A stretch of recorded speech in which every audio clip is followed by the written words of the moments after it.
അടുത്തത് മിഥുനക്കൂറാണ്. ജെമിനി എന്നാണ് ഇംഗ്ലീഷിൽ അതിന് പറയുന്ന പേര്.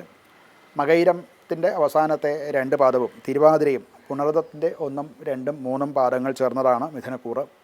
മിഥുനക്കൂറുകാർക്ക് ലഗ്നത്തിൽ വ്യാഴമാണ്.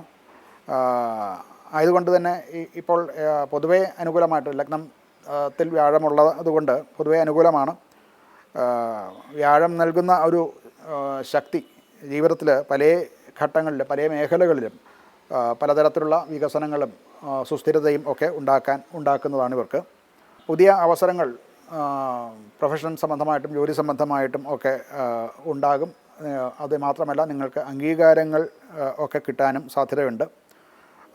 മെയ് 14 ശുക്രനും കൂടെ മിഥുനത്തിലേക്ക് വരുമ്പോൾ വ്യാഴ ശുക്രന്മാർ ഒന്നിച്ച് ലഗ്നത്തിൽ വരുന്നു. അത് കൂടുതൽ വ്യക്തിപ്രഭാവം വളരാൻ നല്ലതാണ്. കൂടുതൽ ആകർഷകമാകും. നമ്മുടെ വാക്കും പ്രവൃത്തിയും ഒക്കെ മറ്റുള്ളവരാൽ അംഗീകരിക്കപ്പെടും എന്ന് മാത്രമല്ല പബ്ലിക് റിലേഷനും മറ്റുമൊക്കെ ഉള്ളവർക്ക് വളരെ അനുകൂലമായിട്ടുള്ള സമയമാണ്. പുതിയ ബന്ധങ്ങളും അവസരങ്ങളും ജോലി സംബന്ധമായിട്ടോ ബിസിനസ് സംബന്ധമായിട്ടോ ഉള്ള അവസരങ്ങളുമൊക്കെ ലഭിക്കാനും ഇത് അനുകൂലമായിട്ടുള്ള സമയമാണ്. ധനപരമായിട്ടും ക്രമേണ വളർച്ച തന്നെയാണ് ഉണ്ടാകുന്ന. ധനപരമായിട്ടുള്ള കാര്യങ്ങളിൽ കുറച്ചൊന്ന് ശ്രദ്ധിച്ചാൽ വലിയ സേവിങ്സ് ഉണ്ടാക്കാൻ പറ്റുന്ന കാലമാണ്.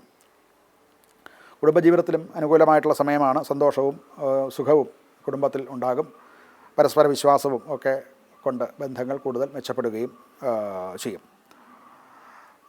ആരോഗ്യം പൊതുവെ നല്ലതാണ്. മറ്റ് കൂടുതലായിട്ടുള്ള സ്ട്രെസ് എടുക്കുന്നു എന്നുള്ളത് കൊണ്ടുണ്ടാകുന്ന ഒരു ഫറ്റീഗ് ഇതൊക്കെ തന്നെ ഉണ്ടാകാനുള്ളൂ. വലിയ പ്രശ്നങ്ങളൊന്നും വലിയ ആരോഗ്യ പ്രശ്നങ്ങളൊന്നും ഉള്ളതായിട്ട് കാണുന്നില്ല. ഇവർക്ക് ശ്രീകൃഷ്ണ മന്ത്രം ജപിക്കുന്നതോ ശ്രീകൃഷ്ണന് കൃഷ്ണക്ഷേത്രത്തിൽ ദർശനം നടത്തുക, അതുപോലെ ബുധന് ശാന്തി നടത്തുക, ബുധഗ്രഹത്തിന് ശാന്തി നടത്തുക, നവഗ്രഹ ക്ഷേത്രത്തിൽ ബുധന് പ്രത്യേകമായിട്ട് വഴിപാടുകൾ നടത്തുന്നതും ഒക്കെ വളരെ നല്ലതാണ്. പച്ച നിറത്തിലുള്ള വസ്ത്രം ദാനം ചെയ്യുന്നതും അത് ധരിക്കുന്നതും ഒക്കെ അനുകൂലമായിട്ടുള്ള ഫലങ്ങൾ ഉണ്ടാക്കും.